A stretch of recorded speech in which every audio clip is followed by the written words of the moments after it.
la planeación de la capacidad. Esa planeación de la capacidad que también nos llevaba a validar, como ya lo ratificamos, poder por lo menos saber y calcular cuál es la capacidad para la cual está diseñada un proceso, una estación o la fabricación de determinado producto. Esa capacidad que tenemos para fabricarlo lo llamamos como la capacidad de diseño. Esa capacidad de diseño que nos dice cuánto sería en tiempo objetivo o ideal las unidades producidas o los servicios prestados en un determinado periodo.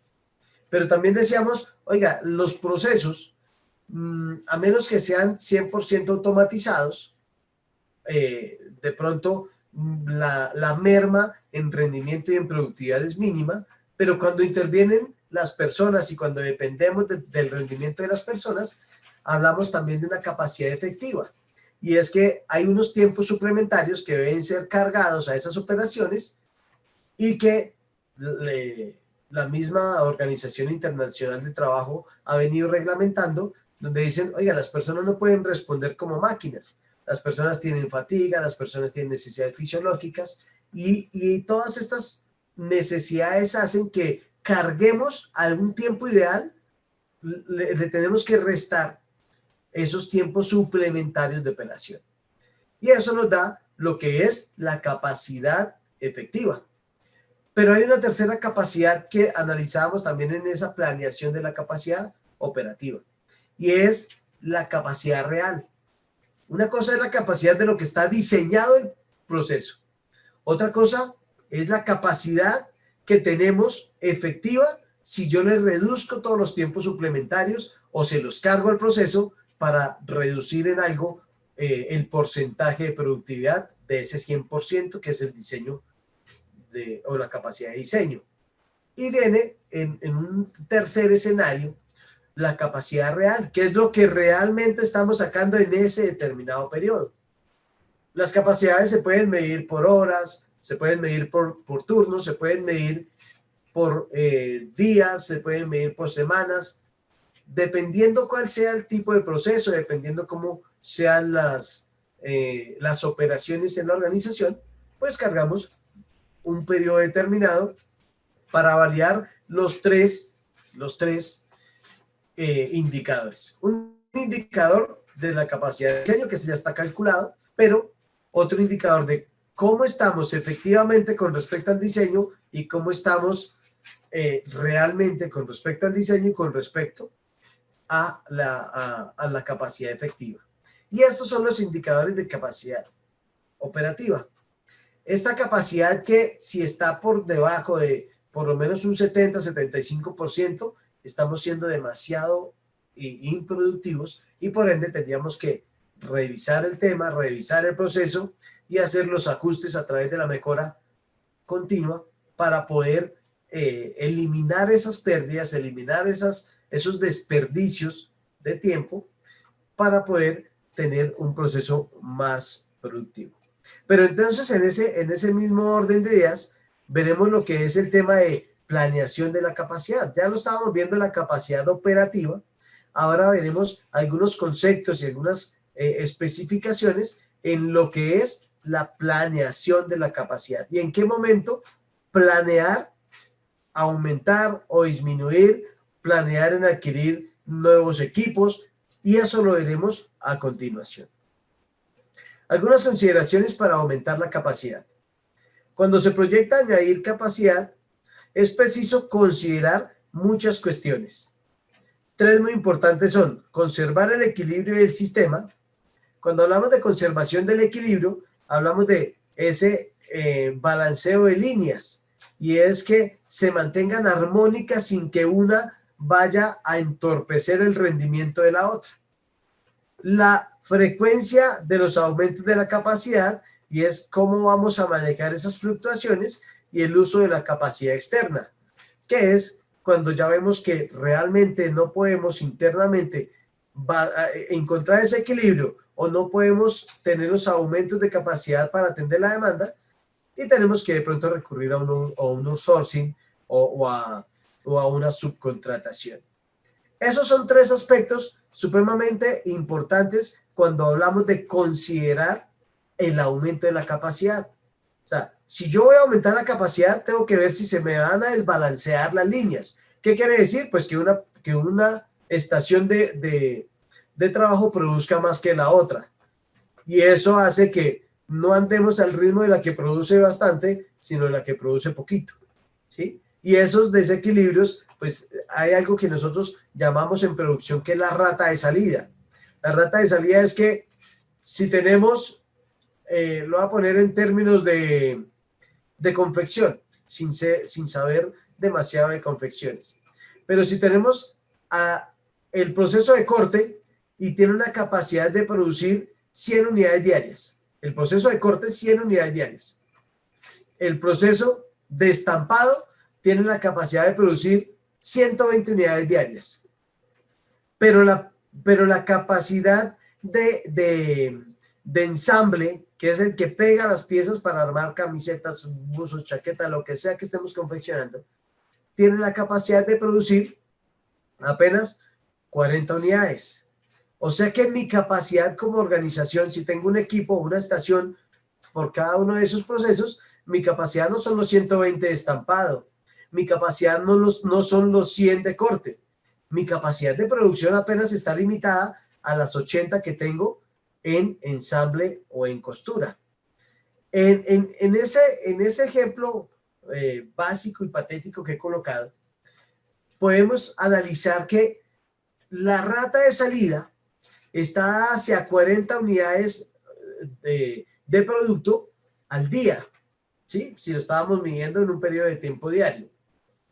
¿Qué tendría que hacer? Pues hay unas estrategias y hay unas para aumento de capacidad, para capacidad externa, para adquisición de equipos, pero por lo menos debería nivelarlo o a los 120 o a los 100, en el peor de los escenarios, a los 100 unidades que me puede suministrar el proceso de corte.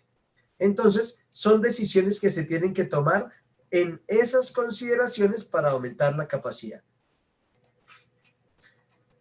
En la primera vamos a hablar de lo que es conservar el equilibrio. ¿Y qué será conservar el equilibrio? Cuando hablamos de conservación del equilibrio, hablamos que en una planta en equilibrio perfecto, el producto de la etapa 1 es la cantidad exacta del consumo que requiere la etapa 2, entendiendo etapas como proceso, como tarea, como actividad, como estación de trabajo. Es decir, que si sigamos con el mismo ejemplo de tres estaciones o de 3 etapas para confeccionar un producto textil. Y tenemos que ya la capacidad de corte de 100 unidades es exactamente igual a la capacidad de estampado y, si queremos, a la capacidad de ensamble o de costura. 3 estaciones que funcionan en una armonía perfecta y en un equilibrio perfecto, que cada uno produce al día 100 unidades de producto textil. Entonces, dice que el producto de la etapa 2 es la cantidad exacta de consumo que requiere la etapa 3, y así de manera sucesiva. Si tuviéramos más procesos, tuviéramos empaque, tuviéramos tintes en ese proceso textil, todos producen 100 unidades al día. Eso se llama un equilibrio perfecto. Pero para la tristeza de muchos, los equilibrios perfectos difícilmente existen. Entonces dice, sin embargo, en la práctica, llegar a un diseño tan perfecto es prácticamente imposible.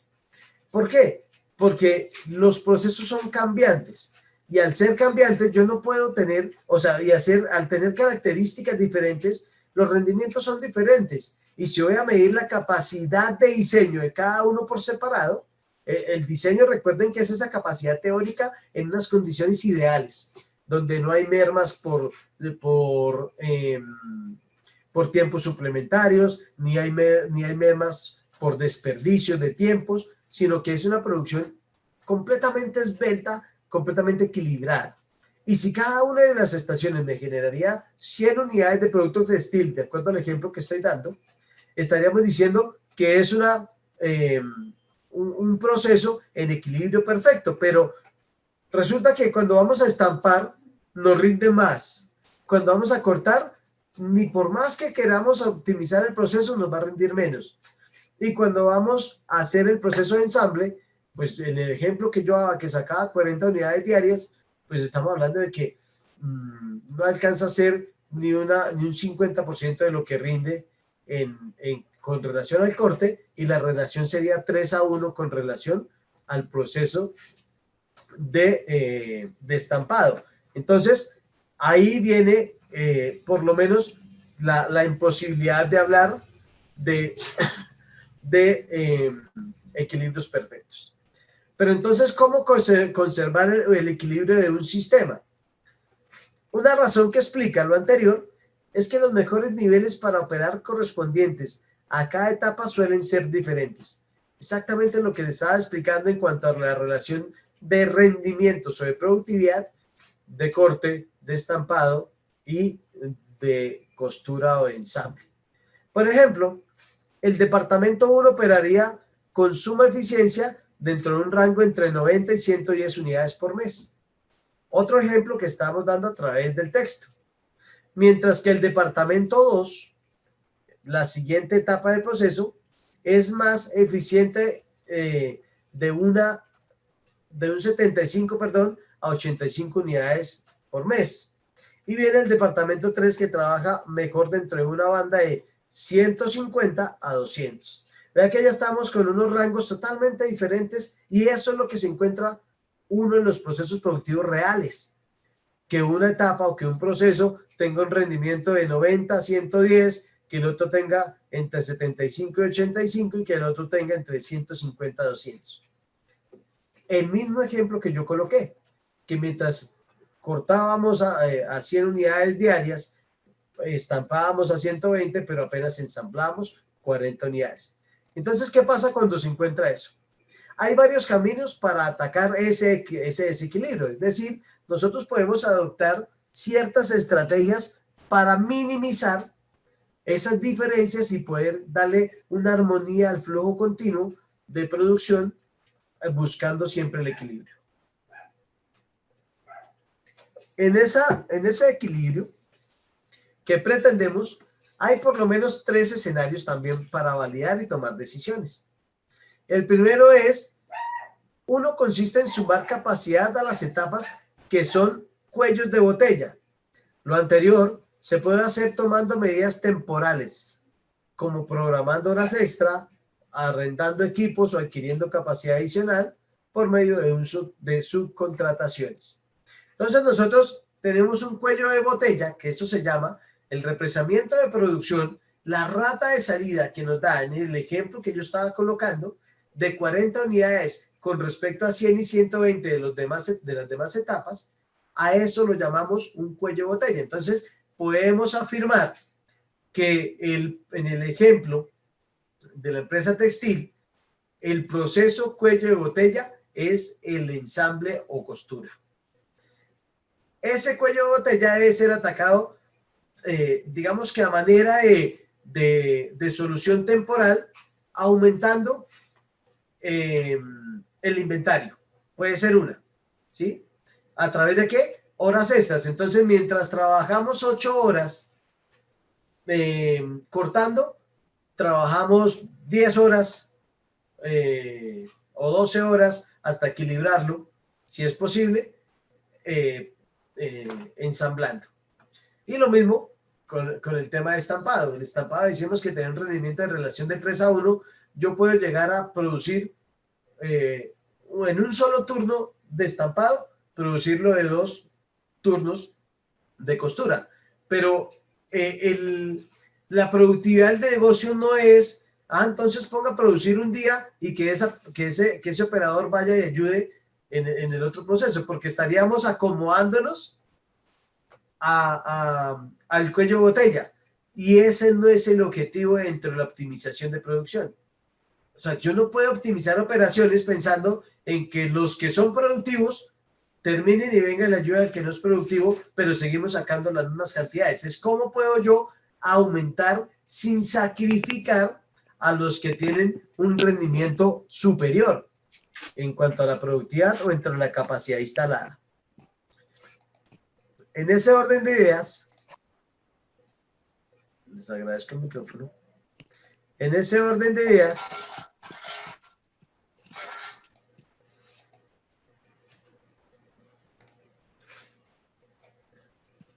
en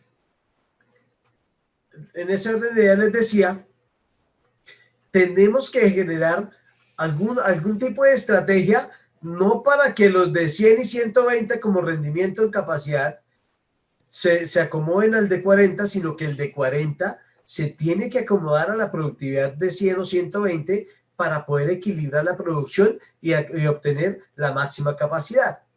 Y entonces dice, oiga, arrende un equipo, trabaje horas extras, adquiera capacidad adicional por medio de subcontrataciones, haga algo para que encontremos ese equilibrio. En un segundo aspecto, tenemos que otro camino es emplear inventarios que sirvan de amortiguador ante la etapa que es un cuello de botella y así garantizar que siempre haya material para trabajar. ¿Cómo garantizamos unos inventarios? Por ejemplo, cuando la demanda esté baja, seguir produciendo al mismo ritmo de 40 unidades. Así las otras operaciones de pronto estén detenidas por la baja demanda.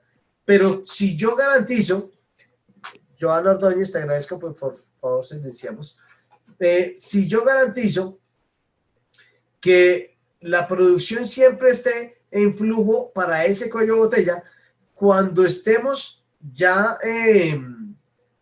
pues en una demanda que requiera procesos de corte y requiera procesos de estampado, pues yo ya voy a tener un inventario suficiente en el proceso de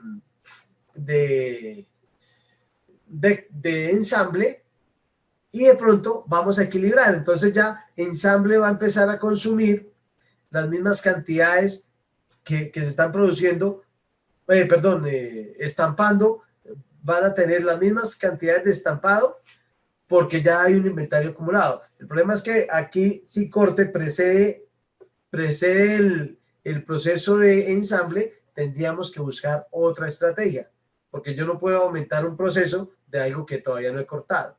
Entonces, por eso cambian las condiciones. Si ven, a medida que se va adaptando a las realidades del negocio, van cambiando las condiciones de toma de decisiones y estratégicas.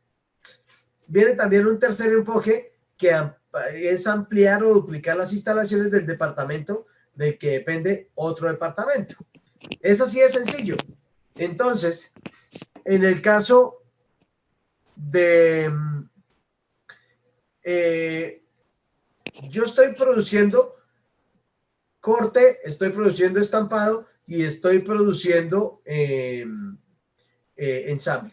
Entonces, en este caso, lo ideal sería adquirir por lo menos otra máquina de ensamble, otra máquina de costura y emparejar o equilibrar con las que están produciendo 100 y 120. Vea que dos máquinas, dos estaciones ya me darían 80. De pronto con una hora extra ya estoy teniendo las 100 unidades y podemos nivelar una capacidad máxima de 100. Si llego a necesitar 120 porque la demanda sí lo requiere, pues puedo llegar a adquirir 3 equipos para que me den 3 por 40, 120. El que tiene 100 unidades, que es el corte, también a través de esas mismas horas extras o una subcontratación, poderlo subir la capacidad a 120 y mi capacidad efectiva de la organización ya sería 120 unidades de producto textil al día y no 40 como los teníamos en el primer escenario.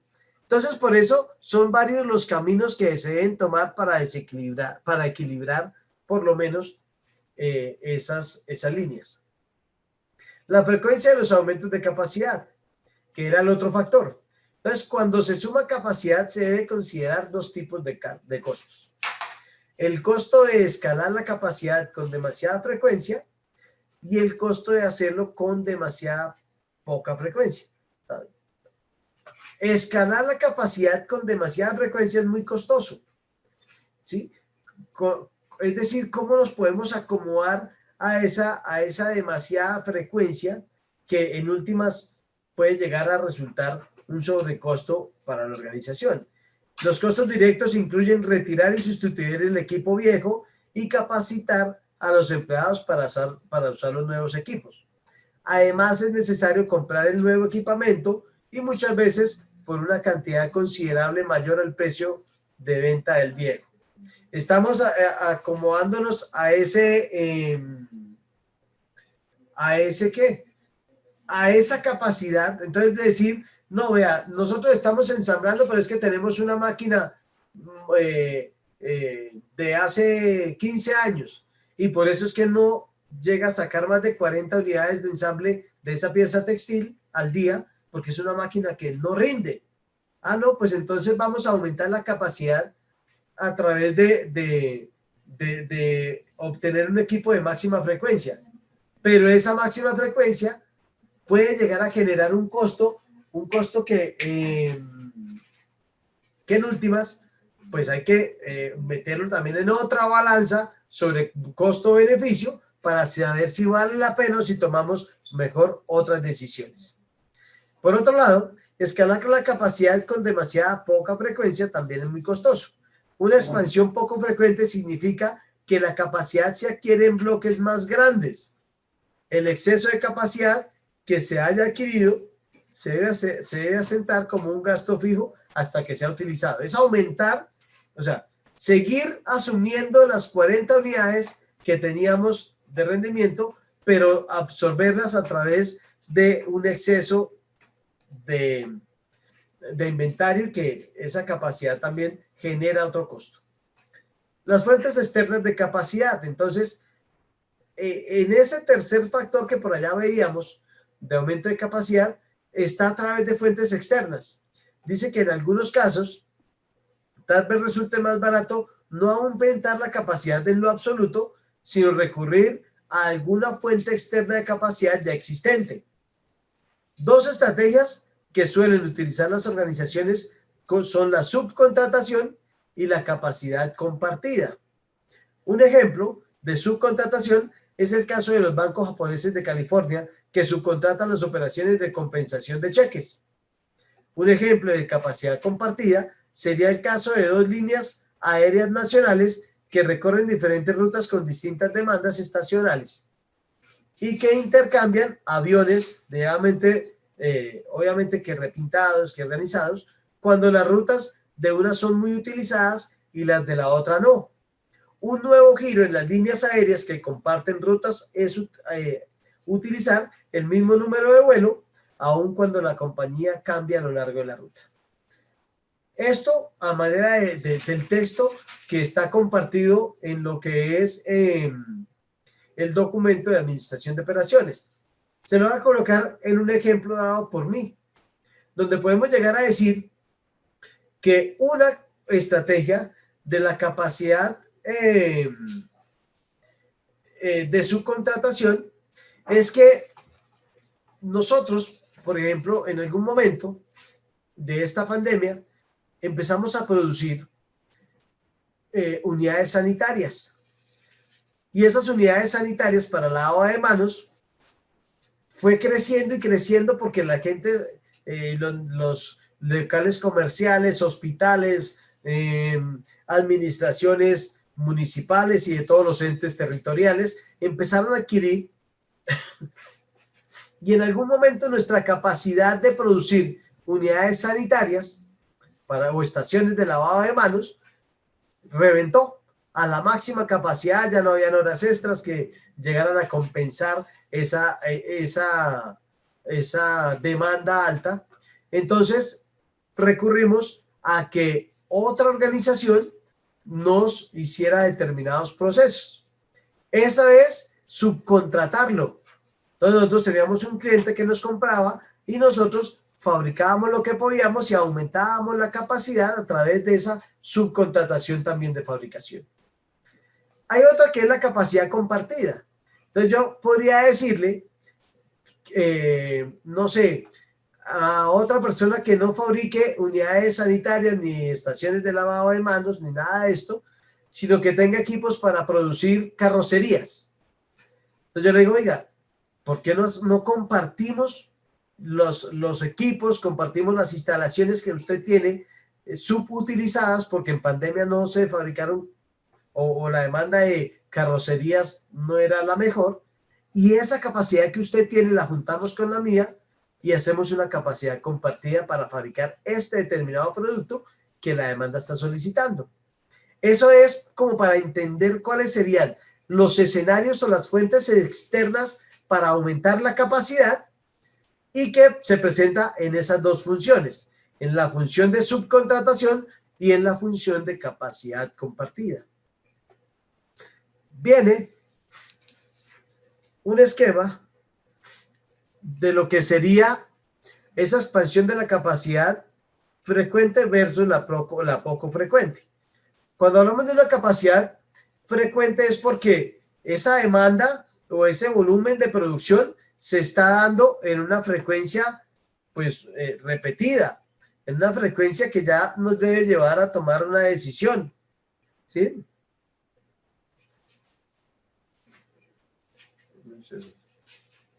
Entonces,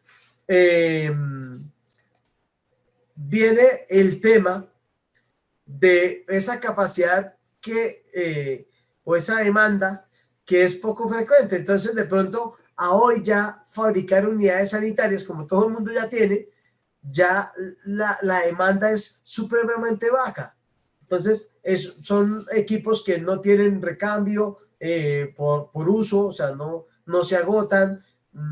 Entonces ya la demanda, pues en algún momento por pandemia, todo el mundo compró, se subió la demanda de una manera impresionante, pero ahorita ya es una demanda, una capacidad poco frecuente. Y entonces funciona en esos tipos de bloques. Hay unos bloques pequeños que de pronto sumados empiezan a generar un bloque grande de expansión de capacidad y hay unos niveles máximos de capacidad, teniendo en cuenta una demanda pronosticada que es esta pendiente que atraviesa aquí en función del tiempo y de volumen en un plano cartesiano. Entonces yo tengo una pendiente que me da una demanda pronosticada, pero estos escalones que vemos acá son las capacidades que se nos suben por encima de lo que yo tenía planeado, pronosticado.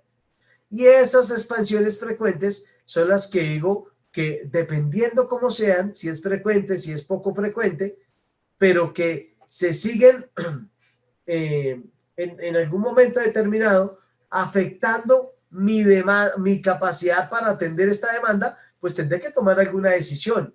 Y las decisiones ya están dadas. Entonces, adquirimos equipos nuevos o de recambio para poder aumentar volumen a través de la escalada de capacidad, pero sale costoso.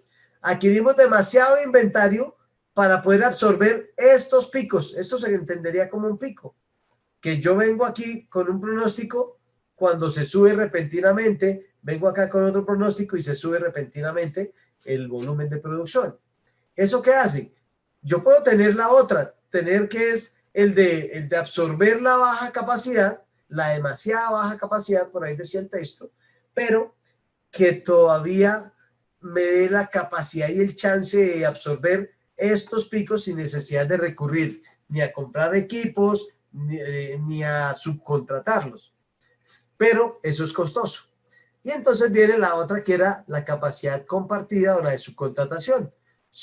O sea, identifique quién le puede hacer determinado proceso y en estos picos, pues entonces recurra a ese subcontrato. O en estos picos, recurra a que esos equipos o esas capacidades que están subutilizadas de otro negocio, pueda haber una capacidad compartida para atender también estas diferencias y estos picos que va a tener. Y entonces, ¿cómo determinar la capacidad que se requerirá? Para determinar la capacidad que se requerirá, se deben abordar las demandas de líneas de productos individuales, capacidades de plantas individuales y asignación de la producción a lo largo y ancho de la red de la planta. Por lo general, esto se hace con dos pasos, perdón, con los pasos siguientes. Tenemos estos tres pasos, pero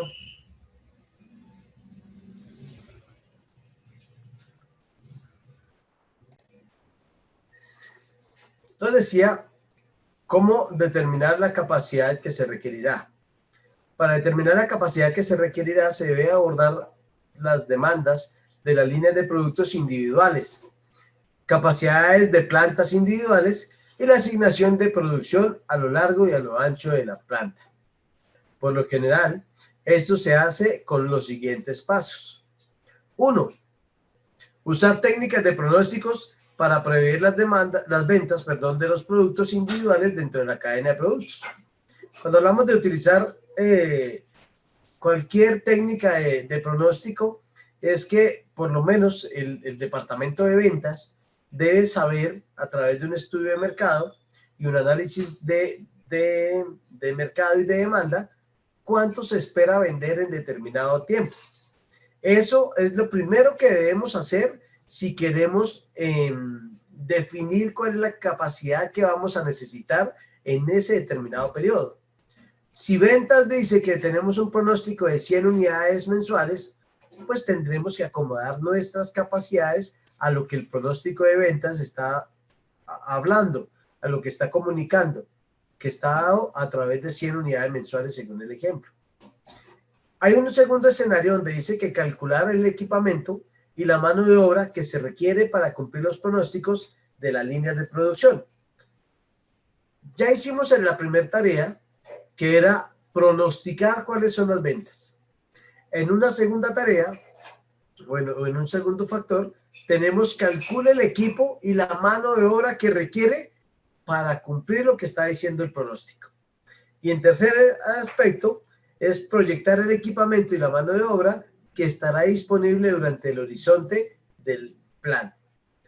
Ese horizonte del plan, pues estamos hablando de que si son 100 unidades mensuales, ese equipamiento hasta dónde se acomoda las 100 unidades mensuales y también en función de si el horizonte es a mediano, a corto o a largo plazo, cuáles son las capacidades que tengo disponibles para poder también definir la producción de esos bienes o de esos servicios en determinado. Hablamos muchas veces, que la empresa decide tener algo que nosotros llamamos en producción, digamos que es un término un poco coloquial, pero tener un colchón de capacidad que se mantendrá entre los requerimientos proyectados y la capacidad real. Es decir, nosotros tenemos que ese colchón, que es un inventario de seguridad de productos, es el que nos permite también absorber las fluctuaciones de la demanda, porque una cosa es lo que estemos pronosticando y otra cosa es el comportamiento real de la demanda. Por ejemplo, si la demanda anual esperada de una instalación es de $10 millones en productos al año, $10 millones de productos al año. Y si la capacidad del diseño es de $12 millones al año, esta tendrá un colchón de capacidad del 20%. O sea, tenemos una capacidad esperada, o sea, el pronóstico nos dice que vamos a necesitar $10 millones de productos al año, pero nuestra capacidad dice que podemos hacer 12. O sea que automáticamente estamos teniendo un colchón de capacidad de un 20%, porque estamos teniendo mayor capacidad que la que está pronosticada en ventas. Y un colchón de capacidad de 20% es igual a un índice de utilización de 83%, porque tenemos 100 sobre 120 nos da 83. Eso para entender el colchón de capacidad. Pero entonces, ¿qué pasa cuando nuestra capacidad está por debajo de lo que nos está solicitando la demanda? Entonces dice que cuando la capacidad del diseño de la empresa es menor que la capacidad requerida para satisfacer su demanda, se dice que tiene un colchón de capacidad negativo. O sea, ya no es el colchón positivo que estamos produciendo más de lo que vamos a consumir, sino que estamos produciendo menos de lo que el pronóstico dice que se va a consumir. Por ejemplo, si una empresa tiene una demanda de 12 millones de dólares de productos por año, pero solo puede producir 10 por año, tiene un colchón de capacidad negativo del 16%. O sea, ya aquí cambian las cosas y ya la capacidad de la demanda es de 12 millones de dólares al año, pero solo podemos producir 10 millones de dólares. O sea que tenemos un déficit o un colchón negativo de 16%. ¿Por qué es un colchón negativo? Porque eso va acrecentando año a año. A través de ese porcentaje lo podemos calcular en unidades o en este caso unidades monetarias de determinados productos. ¿Cómo determinar la capacidad que se requerirá? Entonces hay un ejemplo práctico. Dice que Stewart Company produce aderezos para ensalada de 2 sabores, Pauls y Newman. Los dos se presentan en botellas y en sabores individuales de plástico de una porción. La gerencia requiere determinar el equipamiento y la mano de obra que se requerirá en los próximos 5 años. O sea que estamos hablando de un horizonte a largo plazo. Este horizonte a largo plazo que nos dice que van a hacer una producción de aderezos para ensalada, tanto del producto Pauls como el producto Newman. Entonces dice, paso 1, use las técnicas de pronóstico para prever las ventas de los productos individuales. Eso es lo que nos decía. 3 pasos. Entonces el primero, pronóstico de ventas individuales de cada línea de productos. El departamento de marketing que está realizando una campaña proporcional del aderezo Newmans. Entonces dice, proporcionó los siguientes valores para el pronóstico de la demanda en miles para los próximos 5 años. Se espera que la compañía dure los próximos 2 años. O sea, esos 5. Entonces dice que tenemos en función del tiempo 5 años. Año 1, año 2, año 3, año 4 y año 5. Y tenemos los dos productos, en botella y en sobre de Pauls, la presentación del producto Newmans en botella sin sobre. Y se dice que se van a producir 60,000, 100,000, 150,000, 200,000 y 250,000 botellas. ¿De qué? De Pauls. Y viene sobres individuales de plástico, 100,000, 200,000, 300,000, 400,000. Si ustedes ven, por lo menos ellos pronostican una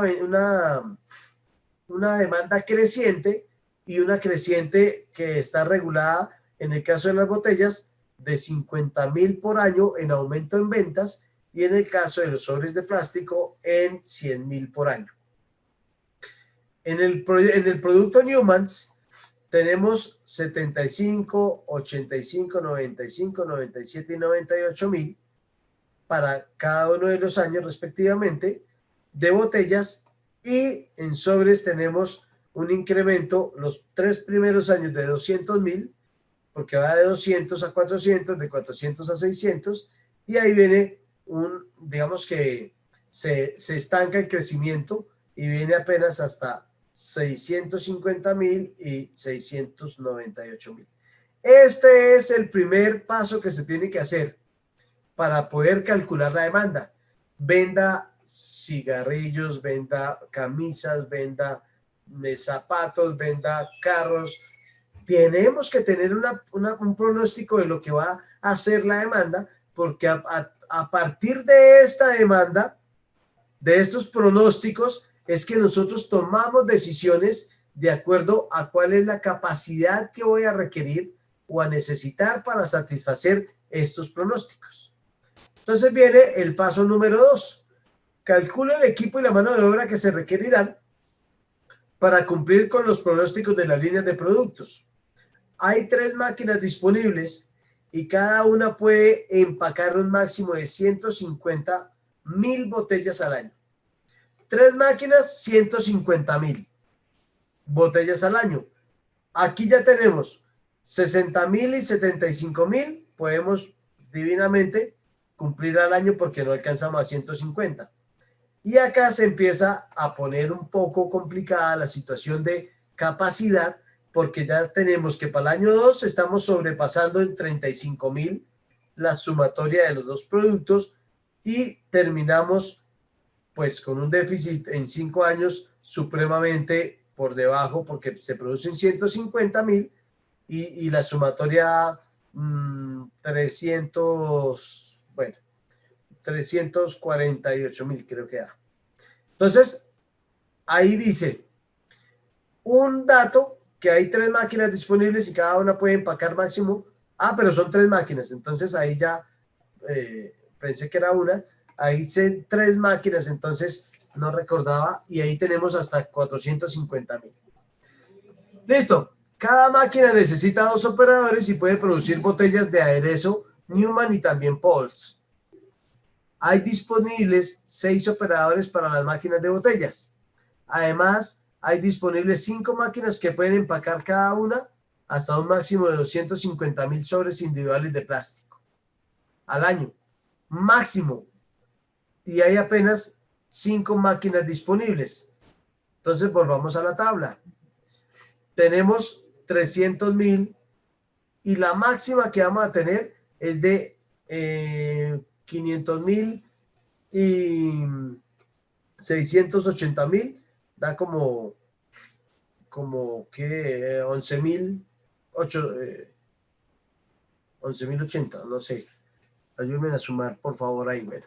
Sería como 1.180 o 1.180.000. algo así. 1.180.000, sí, es exacto. 1.180.000. Entonces daría 1.180.000 la necesidad máxima para el año quinto en cuanto a la fabricación o empaque en sobres de plástico, también sumando los dos productos. Y hablamos que tiene, donde digamos, disponibles 5 máquinas que pueden empacar a un máximo de 250.000, o sea que tiene una capacidad que sobrepasa, porque tiene 250.000 por 5, estaríamos hablando de 1.250.000. Y estamos necesitando apenas 1.180.000. Cada una de las máquinas puede producir sobres individuales de aderezo de Newman y Pauls y requiere 3 operadores. Ahora hay disponibles 20 operadores de las máquinas que producen sobres individuales de plástico. Y viene, botellas y sobres individuales. Dice, la tabla anterior permite pronosticar el total de las líneas de productos sumando la demanda anual de botellas y de sobres individuales de plástico. Si venimos acá, estamos sumando 60.000 más 75.000. El resumen es que necesitamos 135.000. 60 más 75. Estamos necesitando 300.000 para el primer año de sobres. 100.000 de uno y 200.000 del otro nos da los 300.000 y ya no vale la pena devolvernos porque todas son las sumatorias que tenemos en el segundo año de los dos productos, tercer año de los dos productos, cuarto y quinto año de la misma manera. Esa es la necesidad que tenemos. Ahora dice que ahora es posible calcular el equipo y la mano de obra que se requerirán para el año en curso, año 1. Dado que la capacidad total disponible para llenar botellas de 450.000 al año, 3 máquinas por 150.000 cada una, se empleará 135.000, apenas el 0.3 de la capacidad disponible para ese año en curso, o 0.3 por 3, el 0.9 máquinas. Vea que para el primer año, si vamos a ver que tenemos una capacidad de 450.000, apenas vamos a utilizarlas en 135.000. Por lo tanto, se necesitará 300 dividido en una de 250, que da el 0.24 de la capacidad disponible para los sobres individuales de plástico para el año en curso, y es exactamente lo mismo, ¿sí? En cuanto a las máquinas que se están dando. Aquí estamos en 0.9, aquí estamos en 1.2 máquinas para el año en curso. ¿Tenemos más máquinas? Sí, claro.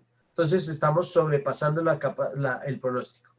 El número de personas necesario para sostener la demanda pronosticada para el primer año será la plantilla necesaria para las máquinas de las botellas y los sobres individuales de plástico. ¿Cómo está dado? La mano de obra requerida para la operación de las botellas en el año 1 es 0.9 botellas por máquina por 2 operadores, da 1.8 operadores. 1.2 máquinas de sobres individuales por 3 operadores, da 3.6. Si yo sumo esto, apenas voy a necesitar 5.4 operadores. 5.4 operadores. Paso 3. Proyecte la mano de obra y el equipo disponibles a lo largo del horizonte del plan. Y se repite el cálculo anterior para todos los años que venían. Entonces vamos a analizar un poquito esta tabla. Porcentaje utilizando la capacidad 24, 48, 72. Viene, máquinas requeridas. Recuerdan que aquí estábamos utilizando 1.2 y 0.9 dado para las botellas y para los empaques de plástico. Aquí es donde aparecen en el año 1. Mano de obra requerida, decíamos que necesitamos, véanlos acá, 3.6 y 1.8. 3.6 y 1.8 como mano de obra requerida. Viene un incremento que se va presentando de acuerdo a los valores que se dieron en el pronóstico de ventas. Entonces, en el año quinto, que es donde se espera el mayor pico de lo que es el pronóstico, tenemos que vamos a necesitar 14 operarios, por un lado, 14.1 y 4.6. Y ahí está el análisis. Existe un colchón de capacidad positivo para los 5 años porque la capacidad disponible para las 2 operaciones siempre excede la demanda esperada, que era lo que les decía. Si ustedes ven, en todos los años siempre vamos a tener más equipos disponibles o más equipos produciendo lo que la demanda requiere. Por lo tanto, en este horizonte de largo plazo que está a 5 años, la capacidad está sobrepasando la demanda o el pronóstico de ventas y por ende decimos que hay un colchón de capacidad positivo. Ahora Stewart y Company puede empezar a preparar un plan para las operaciones o ventas a mediano plazo de las 2 líneas de producción. Cuando hablamos del mediano plazo es porque ya tiene que empezar, como yo les llegué a decir en algún momento, ir de lo particular a lo general. Entonces las estrategias van cambiando de acuerdo al día a día. O sea, yo puedo hacer un plan maestro sobre lo que es que las ventas pronosticadas para 5 años. Pero al mediano plazo tendría que ajustar unas estrategias un poco más ajustadas a ese mediano plazo y al corto plazo, ¿qué voy a hacer yo para irme ajustando a esas necesidades? ¿Sí? Entonces, por eso es importante tener pronosticado las ventas, a qué tiempo es para ir generando como unas metas volantes. Nuestra meta final va a ser llegar al pronóstico de ventas, pero para llegar a esa meta también hay unas metas volantes que tenemos que ir resolviendo estratégicamente. Viene la planeación de la capacidad en los servicios, que también se puede entender para la manufactura. Entonces dice, planeación de la capacidad en los servicios o en la manufactura. Dice, aun cuando la planeación de la capacidad en los servicios está sujeta a muchas de las mismas cuestiones que la planeación de la capacidad en la manufactura, y que el cálculo del tamaño de las instalaciones se puede hacer de manera muy parecida. También existen algunas diferencias importantes entre ellas. La capacidad en los servicios depende más del tiempo y la ubicación está sujeta a las fluctuaciones de una demanda más volátil y su utilización repercute directamente en la calidad de los servicios.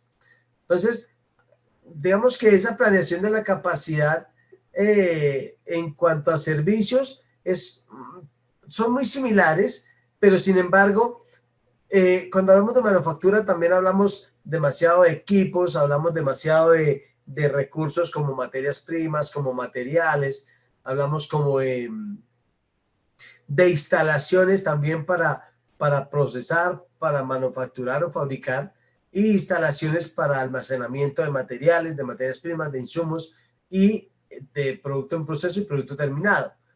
Y esas son algunas capacidades que difieren de lo que es de los servicios, porque en servicios necesitaremos, no sé, un equipo básico que es el que apoyará el servicio, y por lo demás necesitamos algo de mano de obra que son los operadores que prestarán el servicio, pero la capacidad está o está menos supeditada a ese tema de instalaciones o a ese tema de inversión, por ejemplo, en materiales, en materias primas y en insumos.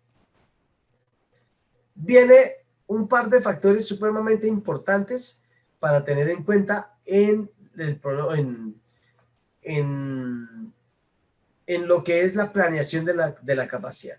Viene uno que es el tiempo, y dice: los servicios, a diferencia de los bienes, no se pueden guardar para usarlos más adelante. O sea, yo no puedo decir, por ejemplo, presto un servicio de consultoría, ¿sí? Entonces yo digo, querido cliente, le voy a hacer no una consultoría, sino permítame, le hago 3 y acumulamos para los 2 años que vienen. O sea, eso no se puede hacer.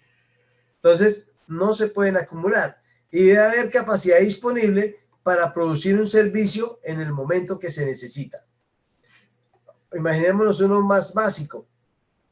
Yo tengo una lavandería y presto servicios de lavado. Entonces yo no le puedo decir a una persona que me lleva, pensemos en que nos lleva una cobija. Le digo: vecino, se la voy a lavar 3 veces, para con eso usted tiene 2 en inventario, y cuando se le ensucie, pues echa mano de la otra lavada que le hice. Eso no se puede hacer. Entonces, como no se puede almacenar, no se puede tener un inventario, entonces ahí la capacidad está más dada a cómo puedo llegar a producir en ese determinado momento. Y entonces, pues ahí ya estaremos hablando de una capacidad disponible para el momento en que se necesita o que se requiere. Por ejemplo, dice el texto: un asiento que no estuvo ocupado en el vuelo anterior de una línea aérea no se puede proporcionar a un cliente si el vuelo actual está completo, ¿sí? El cliente tampoco puede comprar un asiento en el vuelo de un día particular y llevárselo a casa para usarlo después o más adelante. Entonces, son ejemplos como los que yo acabo de colocar, y es lo mismo en el asiento del avión. Entonces, no se puede almacenar ni por parte de la aerolínea que tenga, no, como me sobraron 3 vuelos del que se acabó de ir, esos 3 vuelos, no, perdón, 3 asientos del vuelo que acabó de salir, esos 3 asientos los voy a tener acá, los voy a ahorrar para cuando despache el otro avión, ya no lo lleno la capacidad máxima, y aparte lo voy a llenar estos 3 asientos que me sobraron. No se puede. Y lo mismo el cliente, ya eso es de la perspectiva de la empresa o el negocio. Desde la perspectiva del cliente, él tampoco puede decir: oiga, le compro más barato esos 3 asientos y se los ocupo pasado mañana que tengo que viajar. No, porque si el vuelo ya salió, ya no se puede almacenar. Ya él no puede llevarse el servicio de volar para tenerlo y utilizarlo después. Entonces son servicios que no se pueden almacenar, a diferencia de los productos. Los productos sí yo puedo tener un inventario de producto terminado, y eso me ayuda un poco, hablamos de los colchones, porque me ayuda un poco a absorber la demanda si puedo lograr inventario. Pero yo no puedo inventariar un servicio, entonces ahí tendría que tener otra estrategia para atender la demanda. Hay otro factor para tener en cuenta de la diferenciación, es la capacidad del servicio. Se debe ubicar cerca del cliente. En el caso de la manufactura, cuando ha ocurrido la producción, los bienes son distribuidos para que lleguen al cliente. En el caso de los servicios, sin embargo, ocurre justo lo contrario. Entonces, cuando yo tengo la lavandería, yo difícilmente puedo estar muy distante del cliente y pretender seguir haciendo el servicio. Mientras que si yo, en vez de lavarle la cobija, en el ejemplo que colocaba, yo le vendo la cobija, fácilmente yo puedo tener la sucursal en Barranquilla y entregar la cobija en Bogotá. ¿Por qué? Porque es un producto terminado que puede ser trasladado y ese producto, a diferencia de lo que son los servicios, no necesita estar demasiado cerca del cliente. Entonces dice, primero se debe distribuir la capacidad para brindar el servicio, o sea, de forma física a través de un medio de comunicación como el teléfono, y a continuación se producirá el servicio. Una habitación de un hotel o un automóvil rentado que está disponible en otra ciudad no le sirve de nada al cliente. Estos deben estar en el lugar donde el cliente lo necesita. O sea, a mí no me sirve rentar un vehículo, como dicen, rentar una habitación de un hotel en Medellín, sabiendo que lo necesito en Cali. Entonces, en ese orden de ideas, los servicios sí deben estar cerca. No, pero es que hoy en día hay conectividad. Bueno, de pronto hay servicios que a través de la conectividad y de la tecnología pueden prestarse a manera remota, a manera distante. Pero a nivel general, si pensamos como productos y servicios y cuáles son las diferenciaciones que tienen para poder calcular las capacidades y atención al cliente, les aseguro que la capacidad se calcula totalmente diferente con estas características. Uno, el tiempo; dos, la ubicación. Entonces decíamos que en el tiempo uno debe tener la capacidad de prestar servicios cuando se requieren. En el caso de los productos se pueden almacenar. En la ubicación, estar lo más cerca posible del cliente y los productos sí pueden estar remotos porque solo pago un envío o lo hago a través de mensajería o yo mismo por mis propios medios como negocio puedo entregárselo así esté distante del cliente. Entonces, son algunas diferencias que se pueden dar. Entonces, aquí daba, por ejemplo, un hotel. Entonces, había una historia que decía que alguien se fue de vacaciones y empezó a contar al amigo que estaba yendo al mar y que estaba hospedado en Medellín, pero que iba al mar y que era maravilloso. Y entonces el amigo le decía, pero en Medellín no hay mar. Decía, no, pues yo estaba hospedado allá, pero sí se me hacía que estaba un poco retirado. Entonces, si él necesitaba el servicio de hotel y disfrutar del mar, ¿dónde necesitaba el servicio? Pues lo necesitaba cerca al mar. No lo necesitaba en Medellín porque eso alteraba pues las condiciones de la prestación del servicio. Entonces viene otro que es la volatilidad de la demanda, que dada en un sistema de prestación de servicios es mucho mayor que en un sistema de producción de manufactura por tres razones. O sea, esta volatilidad de la demanda es, cuando decimos que es volátil, es que se necesita para allá, se necesita que se preste el servicio de una manera casi que inmediata y que ese servicio que se está prestando, según algunas variables de lo que es la demanda y la necesidad del cliente, se puede presentar en volatilidad por tres términos o tres razones. ¿A diferencia de qué? De la producción de manufactura. Entonces dice, en primer término, como se acaba de decir, los servicios no se pueden guardar. Eso significa que el inventario no puede nivelar la demanda como en el caso de la manufactura. O sea, yo no puedo absorber demanda o sea, con el ánimo de almacenar servicios o de inventariar servicios para tenerlos disponibles. Eso hace que sea más volátil. La segunda razón es que los clientes interactúan directamente con el sistema de producción y estos clientes muchas veces tienen necesidades diferentes, distintos niveles de experiencia con el proceso y tal vez requieren diferente número de transacciones. Lo anterior contribuye a una variedad mucho mayor en el tiempo de procesamiento que se requiere para cada cliente y por lo mismo a una mayor variabilidad de la capacidad mínima que se necesita. O sea que en esta segunda razón que cambian los bienes o la producción de bienes y la producción de servicios, es que la demanda, o bueno, la satisfacción de la demanda se tiene que hacer en un tiempo inmediato. Ya dijimos, cuando lo necesita porque no puede almacenar. Y segundo, que hay una estrechez con el cliente que puede llegar a hacer que cambien las condiciones comerciales o que cambien las mismas necesidades de ese cliente. Vamos a suponer que yo hago un proceso de auditorías, no sé, auditorías contables. Y en esa auditoría contable, entonces, como tengo al cliente, tengo que visitarlo en su organización, lo tengo ahí muy cerca, puede llegar a cambiar algunas condiciones del servicio como fue prestado. Entonces, no sé, ampliación de la auditoría, entonces ya no pretenden que solo audite el proceso contable como tal, sino que audite inventarios, que audite transacciones, o sea, ya un poco más amplio. Puede ser lo contrario. Entonces, tengo el cliente ahí y puede necesitar que haya una reducción del servicio. Todas esas variables que pueden ser cambiantes hacen que obviamente se diferencien los procesos en cuanto a la prestación del servicio o la fabricación de un producto. Si yo comercializo balones, ya sé que tengo que entregar al cliente un balón y ya, pero el cliente no está encima diciéndole, oye, ¿por qué no le pone? Oye, ¿por qué no le quita? Algunos productos, porque también nos falta, que me refuten la idea diciendo que hay unos productos donde el cliente está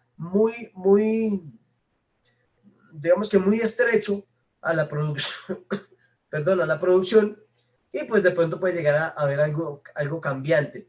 Pero en general, y por la experiencia de los procesos, da que los servicios tienen al cliente muy cerca, en una relación muy estrecha, que también puede hacer que cambien las condiciones o que varíen de acuerdo a la experiencia de la prestación del servicio.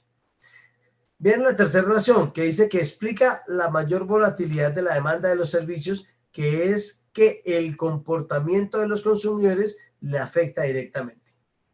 Las influencias en el comportamiento del cliente, desde el clima hasta un hecho mayor, afectan directamente la demanda de distintos servicios. Si usted acude a un restaurante cerca de la universidad en tiempo de vacaciones, es probable que lo encuentres casi vacío. Trate de reservar una habitación en un hotel local el fin de semana que los estudiantes vuelven a casa. Este efecto conductual es evidente incluso en periodos más breves, como los amontonamientos en las ventanillas del banco a la hora de la comida o el repentino brote de órdenes de pizza durante el medio tiempo de un domingo de Super Bowl o cuando juega la selección Colombia. Dada esta volatilidad, la capacidad de los servicios se puede planear en incrementos de tan solo 10 a 30 minutos, a diferencia de los incrementos de una semana que son comunes en la manufactura.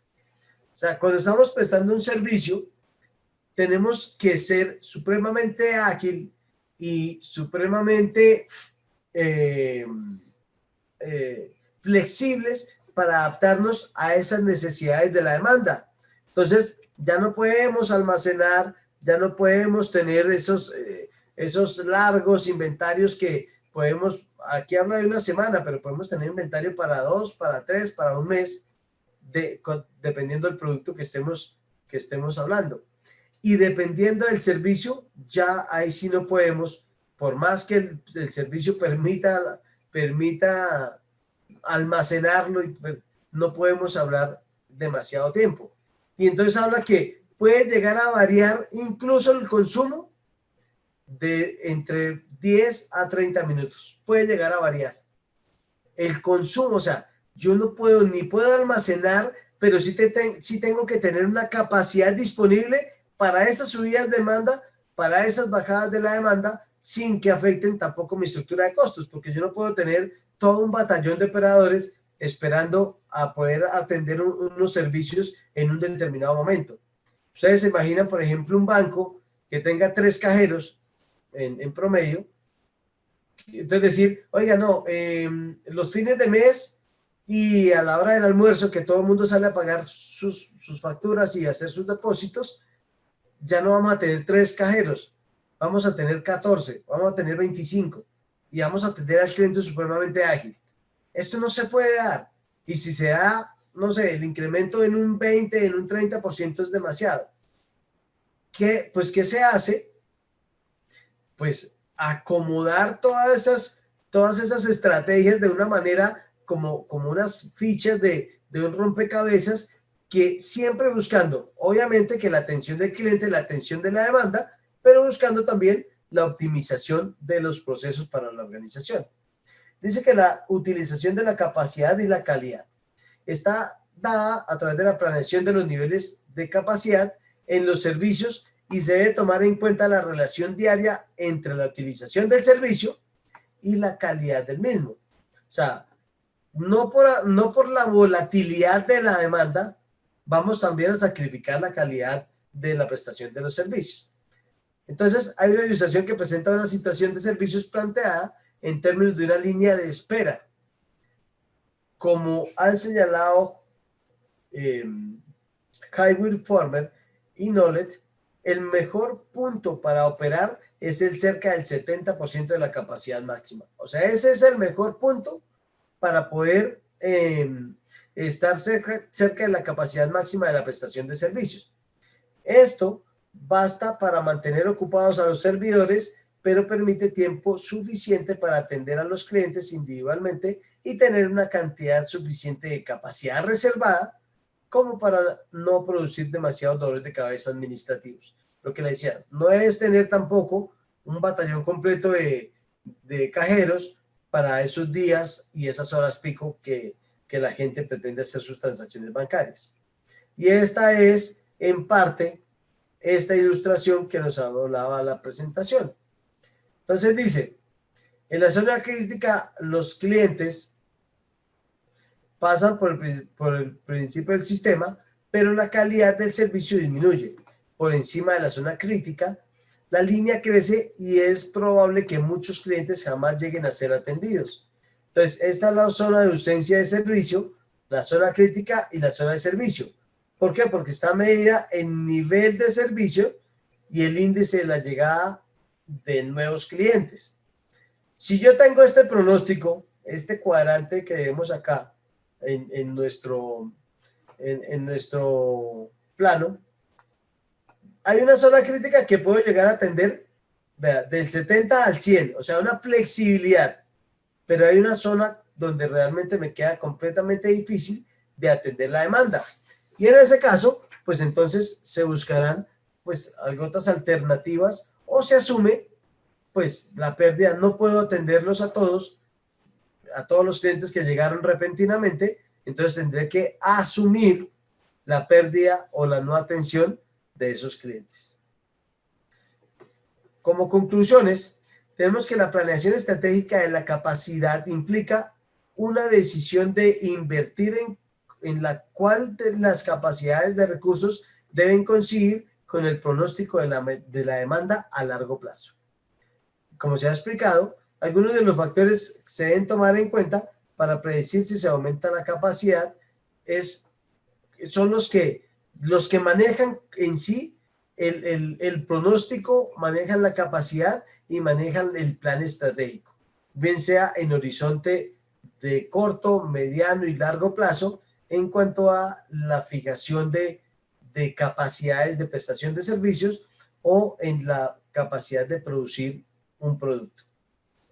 Esto, pues a manera de lo que es, obviamente que muy general, lo que es las estrategias de fijación de capacidad y planeación de la capacidad. Pero os invito a que revisemos un poco los documentos que se han compartido, que ahí se profundiza, de hecho, con algunos ejemplos también, sobre cómo llegar a pronosticar las ventas y a su vez cómo adaptar la demanda, entendiendo equipamientos, mano de obra, recursos, capital y todos los demás variables que pueden llegar a afectar la prestación de un servicio o la fabricación de un producto.